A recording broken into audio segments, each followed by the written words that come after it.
أعوذ بالله من الشيطان الرجيم. بسم الله الرحمن الرحيم. الحمد لله رب العالمين الرحمن الرحيم مالك الدين إياك نعبد وإياك نستعين اهدنا الصراط المستقيم صراط الذين أنعمت عليهم غير المغضوب عليهم ولا الضالين.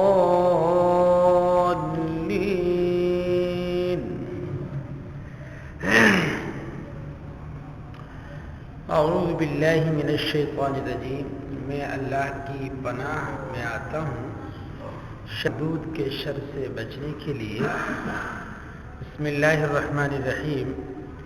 شروع اللہ کے نام سے جو سب پر مہربان ہے اور بہت مہربان ہے.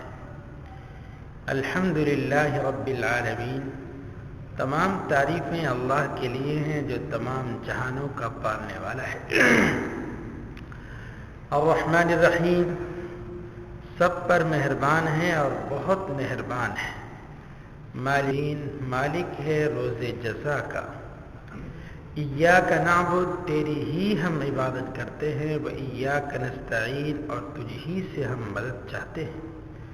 اہدنا الصراط المستقیم. ہدایت نصیب فرما تو ہم کو سیدھے راستے کی. صراط الذین یعنی ان لوگوں کے راستے کی انعمت علیہم جن پر تو نے انعام کیا. غیر المغضوب علیہم نہ ان لوگوں کے راستے کی جن پر غضب ہوا. ولا الضالین اور نہ ان لوگوں کے راستے کی جو سیدھے راستے سے بھٹکے ہوئے ہیں. اے اللہ قبول فرما لے. آج کے سبق میں ہم آپ کو پہلے نمبر پر تو یہ بات بتلائیں گے کہ قرآن کریم کی تلاوت شروع کرنے سے پہلے اعوذ باللہ اور بسم اللہ کو کیوں پڑھا جاتا ہے. یہ ہے کہ جب تم قرآن کریم کی تلاوت شروع کرو تو پہلے اعوذ باللہ من الشیطان الرجیم پڑھو اور اس کے بعد بسم اللہ الرحمن الرحیم کو پڑھو. تو پہلے پڑھنا ہے اعوذ باللہ کو اور دوسرے نمبر پر پڑھنا ہے بسم اللہ کو. اعوذ باللہ کو پہلے پڑھنے کا اور بسم اللہ کو بعد میں پڑھنے کا حکم کیوں ہے؟ اس کی دو وجہ علماء نے بیان کی. وجہ یہ ہے کہ اعوذ باللہ پڑھنے کا حکم قرآن کریم نے دیا ہے اور بسم اللہ پڑھنے کا حکم حضور سرور کائنات صلی اللہ علیہ وسلم کی حدیث میں آیا ہے. ظاہر بات ہے کہ جو حکم قرآن کریم نے دیا ہو اس کا مرتبہ پہلے ہے، کیونکہ قرآن کریم قطعی الثبوت ہے اور قطعی الدلالت ہے. تو چونکہ قرآن کریم کا مرتبہ حدیث کے مقابلے میں زیادہ ہے تو اعوذ باللہ پڑھنے کا حکم قرآن کریم نے دیا اور بسم اللہ پڑھنے کا حکم حدیث میں آیا. تو چونکہ قرآن کریم نے حکم دیا اعوذ باللہ پڑھنے کا تو اس لیے پہلے اعوذ باللہ کو پڑھا جاتا ہے اور بعد میں بسم اللہ کو. ایک وجہ تو یہ ہے. تو قرآن کریم نے کہاں حکم دیا؟ 14ویں پارے میں آپ پڑھیں گے وَإِذَا قَرَأْتَ الْقُرْآنَ فَاسْتَعِذْ بِاللَّهِ مِنَ الشَّيْطَانِ الرَّجِيمِ. قرآن کریم پڑھنے کا ارادہ کریں تو فَاسْتَعِذْ بِاللَّهِ مِنَ الشَّيْطَانِ الرَّجِيمِ تو اللہ کی پناہ طلب کریں شیطان مردود کے شر سے بچنے کے لیے. اور بسم اللہ پڑھنے کا حکم حدیث شریف میں آیا ہے. حضور اقدس صلی اللہ علیہ وسلم نے ارشاد فرمایا کل امر ذی بال لم یبدأ ببسم اللہ فهو اقطع وابتر. فرمایا ہر اچھا کام جو بسم اللہ سے نہ شروع کیا جائے وہ بے برکت ہوتا ہے. تو برکت پیدا کرنے کے لیے بسم اللہ الرحمن الرحیم کو پڑھیں گے. دوسری وجہ یہ ہے، دیکھیے ہر کام کے دو پہلو ہوتے ہیں. ایک اس میں ہوتا ہے نقصان کا پہلو اور ایک ہوتا ہے نفع کا پہلو. جب بھی آپ کوئی کام کریں گے تو اس میں دونوں پہلو سامنے ہوں گے. ایک نقصان کا اور دوسرا نفع کا۔ تو اللہ تعالیٰ نے انسانی طبیعت ایسی بنائی ہے کہ وہ سب سے پہلے نقصان کو دور کرتا ہے اور اس کے بعد پھر نفع کو اپنی طرف کھینچتا ہے۔ کوئی بھی انسان کاروبار کرے گا تو اس میں یہ دیکھے گا کہ اس کاروبار میں نقصان مجھے کہاں سے پہنچ سکتا ہے، تو اس نقصان کو دور کرنے کی کوشش کرے گا اور نفع کو اپنی طرف کھینچے گا۔ تو یہ نقصان کو دور کرنا یہ کہلاتا ہے دفع مضرت، نقصان کو دور کر دینا، اور نفع کو اپنی طرف متوجہ کرنا، اس کو عربی زبان میں کہتے ہیں جلب منفعت، نفع کو کھینچنا۔ ٹھیک ہے، تو دفع مضرت اس کو یعنی گویا کہ زیادہ مد نظر رکھا جاتا ہے کہ کاروبار کے اندر نقصان نہیں ہونا چاہیے، نفع بات کی بات ہے۔ تو جب ہم قرآن کریم کی تلاوت کرتے ہیں تو یہ ایک بہترین قسم کا سودا ہے، اللہ تعالیٰ سے ہم ایک معاملہ کر رہے ہیں، تو اس میں شیطان کی طرف سے ہمیں نقصان پہنچ سکتا ہے۔ تو سب سے پہلے ہم اعوذ باللہ من الشیطان الرجیم پڑھ کر اس نقصان کا راستہ بند کر، اور اس کے بعد بسم اللہ الرحمن الرحیم پڑھ کر کے اللہ کی رحمت کے دروازے کو دستخط دیتے ہیں۔ تو اعوذ باللہ پڑھنا یہ ہے نقصان کو دور کرنے کے لیے، اور بسم اللہ الرحمن الرحیم کو پڑھنا یہ ہے نفع کو اپنی طرف کھینچنے کے لیے۔ اب آپ سمجھ گئے ہوں گے اب شیطان کیسے ہمیں نقصان پہنچاتا ہے۔ مثلا جب بھی آپ قرآن کریم کی تلاوت شروع کریں گے تو شیطان مختلف قسم کے وسوسے ڈالے گا۔ اس تلاوت سے آپ کو کیا فائدہ؟ اس سے آپ کون سے کروڑوں پتی آدمی بن جائیں گے؟ قرآن پاک کا ترجمہ آپ نے پڑھ لیا تو کون سے کوئی آپ جو ہے نا گورنر وزیر اعظم بن جائیں گے؟ کوئی بھی آپ کو نہیں پوچھے گا، مت اپنا وقت ضائع کرو، وہ چلو چلتے ہیں، اس وقت بڑا اچھا ایک ڈرامہ لگتا ہے وہ دیکھتے ہیں۔ تو شیطان مختلف قسم کے وسوسے ڈالتا ہے، تو پھر اس کے لیے ضروری ہے کہ آپ پڑھیں اعوذ باللہ من الشیطان الرجیم۔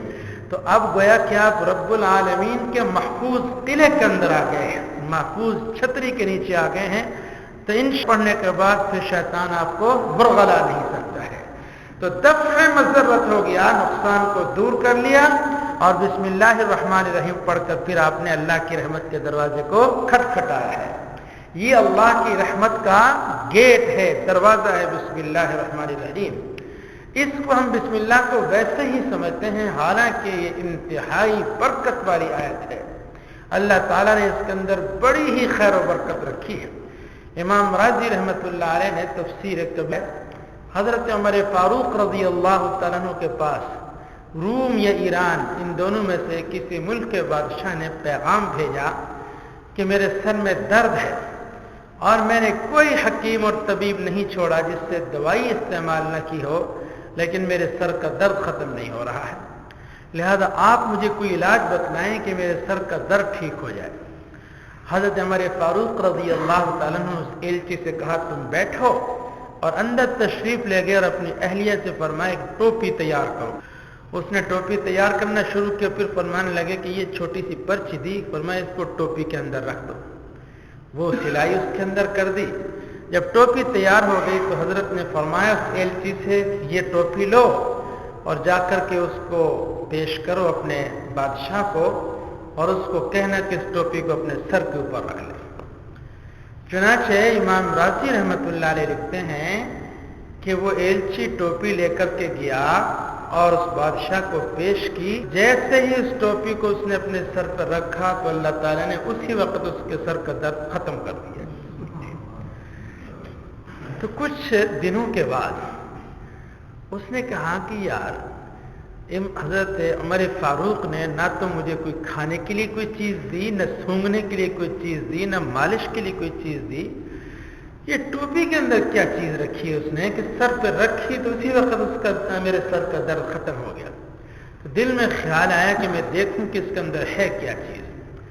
میں نے اس ٹوپی کو کھولا اور کھولنے کے بعد اس کے اندر سے وہ چھوٹی سی پرچی نکلی، تو اس پرچی کو کھول کر دیکھا تو اس پر لکھا ہوا تھا بسم اللہ الرحمن الرحیم۔ اللہ تعالیٰ نے اس کی برکت سے اس کے سر کا درد ختم کر دیا ہے۔ اتنی خیر و برکت والی یہ آیت ہے۔ تو اعوذ باللہ من الشیطان الرجیم آپ پڑھتے ہیں نقصان کو دور کرنے کے لیے، اور بسم اللہ الرحمن الرحیم کو آپ پڑھیں گے اللہ کی رحمت کے دروازے بتانے کے لیے۔ یہ تو اعوذ باللہ اور بسم اللہ کے پڑھنے کا وہ فلسفہ ہوا۔ اس کے بعد ہے الحمدللہ رب العالمین۔ الحمد، اس کا ہم ترجمہ کرتے ہیں تمام تعریفیں، سب کی سب تعریفیں اللہ کے لیے ہیں۔ اس میں ذہن میں سوال پیدا ہوتا ہے کہ تعریف تو ہم دوسروں کو بھی کرتے ہیں، حضور سرور کائنات صلی اللہ علیہ وسلم کی تعریف بھی کرتے ہیں، اور آپس میں ایک دوسرے کی تعریف کرتے ہیں کہ فلاں آدمی بڑا سخی ہے، بہت اچھا ہے، غریب پرور ہے، تو یہ تو جھوٹ بن جائے گا۔ ادھر کہتے ہو کہ سب کے اللہ کے لیے ہیں، اور ادھر آپ تم غیر اللہ کی تعریف بھی کرتے ہو۔ تو اس کا جواب محدثین اور مفسرین نے یہ دیا کہ جو ہم اللہ کے سوا مخلوق کی تعریف کرتے ہیں وہ بھی حقیقت میں اللہ ہی کی تعریف ہے۔ اب میں یوں کہتا ہوں کہ حضور سرور کائنات صلی اللہ علیہ وسلم بہت عظیم انسان ہیں، تو اس کا کیا معنی ہے کہ میرے خدا نے ان کو سب سے زیادہ عظیم انسان بنایا ہے۔ جی، جب ہم یوں کہتے ہیں کہ فلاں صاحب بڑی صفات کے مالک ہیں، تو اس کا کیا معنی ہے؟ یہ رب العالمین نے اس کے اندر رکھ دی ہیں۔ تو گویا کہ جس چیز کی بھی آپ تعریف کریں گے تو وہ حقیقت میں تعریف رب العالمین کی ہوگی۔ اس لیے الحمدللہ تمام تعریفیں اللہ کے لیے ہیں، رب العالمین جو پالنے والا ہے تمام جہانوں کا۔ رب کا معنی ہوتا ہے پرورش کرنے والا، تربیت کرنے والا، پالنے والا، نشو و نما کرنے والا۔ اور اس میں کوئی شک نہیں ہے کہ روحانی تربیت ہو یا جسمانی تربیت ہو، یہ دونوں کی دونوں کون کرتا ہے؟ اللہ کرتا ہے۔ ہماری تربیت بھی اللہ تعالیٰ نے کی، روحانی تربیت بھی قرآن کے ذریعے سے اور جناب رسول اقدس صلی اللہ علیہ وسلم کے ذریعے سے اللہ تعالیٰ نے فرمائی ہے۔ الرحمن الرحیم، اس کا ہم ترجمہ کرتے ہیں سب پر مہربان اور بہت مہربان ہے۔ مفسرین کرام نے ان دونوں لفظوں میں فرق یہ بیان کیا کہ رحمان کا تعلق ہے دنیا کے ساتھ اور رحیم کا تعلق ہے آخرت کے ساتھ۔ تو رحمان کا معنی ہے سب پر مہربان، تو دنیا کے اندر اللہ تعالیٰ بھی مہربان ہے، کافروں کو بھی مہربان ہے، سب کو اللہ تعالیٰ روزی دے رہا ہے۔ تو رحمان کا معنی سب پر مہربان، اپنے دوستوں پر بھی اور اپنے دشمنوں پر بھی۔ لیکن رحیم کا تعلق، اس صفت کا تعلق آخرت کے ساتھ ہے۔ آخرت میں اللہ تعالیٰ مکمل قسم کی مہربانی صرف اور صرف کس پر کریں گے؟ اپنے ماننے والوں پر کریں گے۔ مکمل مہربانی کا معنی یہ ہے کہ اس سے ہر قسم کی خوشی میسر آئے اور ہر قسم کے غم سے وہ محفوظ ہو جائے، اور ہر قسم کے غم سے نجات ملنا، خوشی کا میسر آنا، غم سے نجات ملنا، یہ دنیا میں تو نہیں ہو سکتا، یہ کہاں پر ہوگا؟ آخرت میں ہوگا۔ اور یہ چیز آخرت میں اللہ تعالیٰ صرف ایمان والوں کو نصیب فرمائیں گے، کافروں کو یہ چیز نہیں ملے گی۔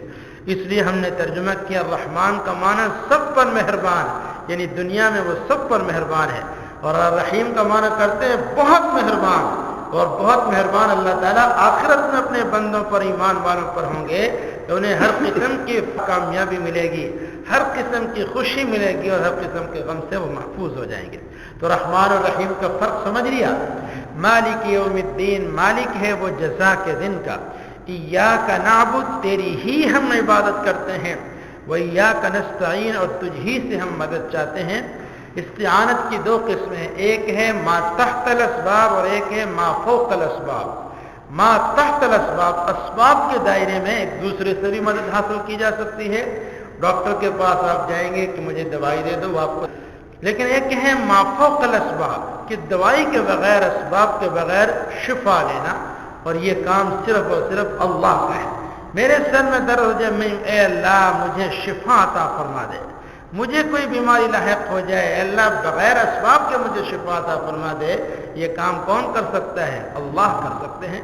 تو ما فوق الاسباب صرف اللہ سے مدد طلب کی جائے گی، اور ما تحت الاسباب بندوں سے بھی مدد حاصل کی جا سکتی ہے۔ اہدنا الصراط المستقیم، حسیب فرماتو سیدھے راستے کی۔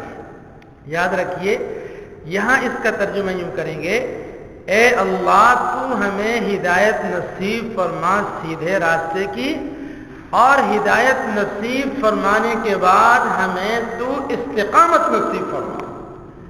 تو اہدنا الصراط المستقیم کا معنی ہے اے اللہ ہم کو سیدھا راستہ دکھا، سیدھے راستے پر چلا، اور سیدھے راستے کے اوپر استقامت نصیب فرما دے۔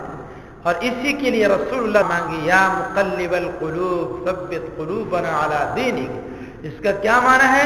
اے اللہ ہمیں دین کی دولت نصیب فرما، دین کے راستے پر چلا اور اس پر استقامت نصیب فرما، دین پر چلتے چلتے ہماری موت آ جائے. تو اہدنا الصراط المستقیم میں اس تصور کے ساتھ آپ نے اس کو پڑھنا ہے. اللہ ہدایت نصیب تو نے فرما دی، اب تو ہمیں اس کے اوپر چلا بھی، اور الحمدللہ ہم چل بھی رہے ہیں. اب آخری بات رہ جاتی ہے اللہ اس کے اوپر استقامت نصیب فرما دے. تو جو چل رہے ہیں استقامت کی دعا کریں گے. صراط الذین انعمت علیہم، راستہ ان لوگوں کا جن پر تو نے انعام کیا. غیر المغضوب علیہم. دیکھیے محرومی کی دو وجہ ہوتی ہیں. ایک انسان صحیح بات سے محروم ہوتا ہے عناد کی وجہ سے، اور ایک انسان سیدھے راستے سے محروم ہوتا ہے جہالت کی وجہ سے. تو یا تو ضد اور عناد کی وجہ سے وہ محروم ہوں گے، اور یا جہالت کی وجہ سے محروم ہوں گے. تو اے اللہ ان دونوں قسم کے لوگوں کے راستے سے ہمیں محفوظ فرما لے. جو ضد سے سیدھے راستے پر نہیں چلنا چاہتے، یا جو جہالت اور نادانی کی وجہ سے سیدھے راستے پر نہیں چلنا چاہتے. یہود جو تھے، یہود یہ سب کچھ جانتے پہچانتے تھے. حضور اقدس صلی اللہ علیہ وسلم کو ایسے پہچانتے تھے جیسے اپنے بیٹے کو پہچانتے ہیں. اور حضرت عبداللہ ابن السلام نے فرمایا یا رسول اللہ، ہمیں اپنے بیٹوں کے بارے میں شک ہو سکتا ہے، شاید وہ ہمارے نہ ہوں، لیکن یہ جتنے یہودی ہیں ان کو اس بات میں کوئی شک نہیں ہے کہ آپ اللہ کے رسول ہیں. لیکن بدبخت ہیں، ضد سے نہیں مانتے. تو جانتے پہچانتے ہیں لیکن ضد اور عناد کی وجہ سے یہ محروم ہیں، نہیں مان رہے ہیں. تو غیر المغضوب علیہم سے مراد وہ لوگ ہیں جو ضد اور عناد کی وجہ سے صراط مستقیم سے محروم ہیں، اور ولاضالین سے مراد وہ لوگ ہیں جو جہالت کی وجہ سے، نادانی کی وجہ سے صراط مستقیم سے محروم ہیں. تو اس کا کیا معنی ہے؟ اے اللہ ہم کو علم بھی صحیح نصیب فرما اور عمل بھی صحیح نصیب فرما دے. ہمیں ان لوگوں کے راستے پر چلا جن کا علم صحیح ہو اور جن کا عمل تیری بارگاہ میں آمین. اے اللہ قبول فرما لے. یہ کچھ باتیں سمجھ میں آ گئی ہیں. کل انشاءاللہ آخری بحث کر کے پھر ہم اس کو ختم کر دیں گے. اب مجھے چند الفاظ کا ترجمہ بتاؤ. یہ بتائیے سیدھا کون سے لفظ کا ترجمہ ہے؟ ایک آواز آنی چاہیے ہے. یہ صراط کا ترجمہ ہے یا مستقیم کا ترجمہ؟ مستقیم کا. مستقیم استقامت سے نکلا ہے، بالکل سیدھا ہونا. تو سیدھا یہ مستقیم. اور راستہ کون سے لفظ کا ترجمہ ہے؟ تو سیدھا راستہ یہ کون سے لفظ کا ترجمہ بنے گا؟ الصراط المستقیم کا. مالک ہے جزا کے دن کا. دن کون سے لفظ کا ترجمہ ہے؟ ٹھیک ہے. تیری ہی ہم عبادت کرتے ہیں. تیری ہی یہ کون سے لفظ کا ترجمہ ہے؟ اچھا یہ بتائیے اعوذ باللہ من الشیطان الرجیم کو کس لیے پڑھا جاتا ہے؟ دفع مضرت کے لیے، نقصان کو دور کرنے کے لیے. اور بسم اللہ الرحمن الرحیم کے نفع کو اپنی طرف متوجہ کرنے کے لیے. یہ بتائیے غیر المغضوب علیہم میں کون سے گمراہ طبقے کا ذکر ہے؟ جو جہالت کی وجہ سے معروم ہے یا ضد اور عناد کی وجہ سے؟ ضد اور عناد کی وجہ سے. اور ولاضالین سے کون سا طبقہ مراد ہے؟ جو جہالت کی وجہ سے.